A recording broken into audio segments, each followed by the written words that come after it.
নামাজের মধ্যে আরেকটা জায়গা আছে দোয়ার, সেজদায়। কখন? ওয়াসজুদ ওয়াক্তারিব। আল্লাহ বলেন সেজদা দাও, আমার কাছে আসো। সেজদায় পড়ে যা বলার আল্লাহরে বলবেন। মনে থাকবে? যুবক ভাইয়েরা, তোমাদের মনে থাকবে?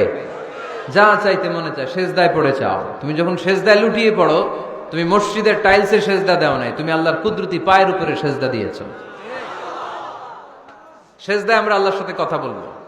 সর্বশেষ সালাম ফিরানোর আগে দোয়া করলে কবুল করে কে? লা ইউসাল্লিমান্না আহাদুকুম হাত্তা ইয়াতাআওয়াদা আন আরবা।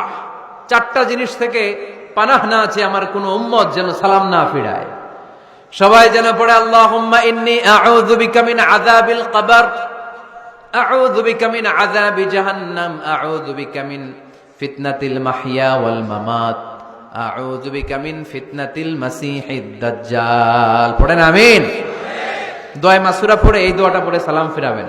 কবুল করবে কে? জুমার দিনে, আজকে কি বার? আজকেই তো জুমাবার। এই জুমার দিনে আল্লাহর হাবিব বলেন একটা সময় আছে, ওই সময় বান্দা যাই চায় আল্লাহ তাই দেয়। ওই সময়টা কখন? এই নিয়ে মুহাদ্দিসিন একরামদের মধ্যে ইখতিলাফ। সবচেয়ে গ্রহণযোগ্য মত হচ্ছে আসরের পর থেকে শুরু করে সূর্য ডোবার আগ পর্যন্ত ওই মুহূর্তে দোয়া করবেন। এই সময়গুলো নোট করে রাখবেন, এ সময় চাইলেই আল্লাহ দিয়ে দেয়। হাত তুলে দোয়া করবেন, সব জায়গায় না, যেখানে আল্লাহর হাবিব করেছেন।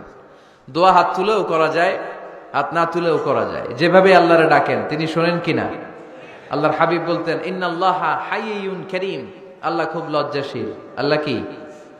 আল্লাহর হাবিব বলতেন কেউ যদি হাত তুলে আল্লাহর কাছে দোয়া করে আর চায়, ওই হাত ফিরিয়ে দিতে আল্লাহর নাকি লজ্জা লাগে। সুবহানাল্লাহ কইতে পারলেন না? আবার দোয়া যখন করবেন আল্লাহর নামগুলো উচ্চারণ করে দোয়া করবেন। আল্লাহর অনেকগুলো সুন্দর নাম আছে না নাই? ইন্না লিল্লাহি 99 ইসমা, আল্লাহর রয়েছে 99টা সুন্দর সুন্দর নাম। এই নামগুলো যে মুখস্থ করবে, নামের হক যেই ব্যক্তি আদায় করবে, তারে জান্নাতের মালিক বানায় দিবে কে? দোয়া যখন করবেন আল্লাহর আসমাউল্লাহিল হুসনা গুলো বলে বলে আল্লাহরে ডাকবেন। আল্লাহর একটা সুন্দর নাম আছে আর রহমান। কি নাম? মানে দয়ালু। রহমান মানে কি? দয়াময়। রহমান শেখালেন কোরআন, বানালেন ইনসান, শেখালেন বায়ান। দয়াময় রহমান শেখালেন কোরআন, বানালেন ইনসান, শেখালেন বায়ান। দয়াময় রহমান শেখালেন কোরআন, বানালেন ইনসান, শেখালেন বায়ান। সুবহানাল্লাহ পড়ে।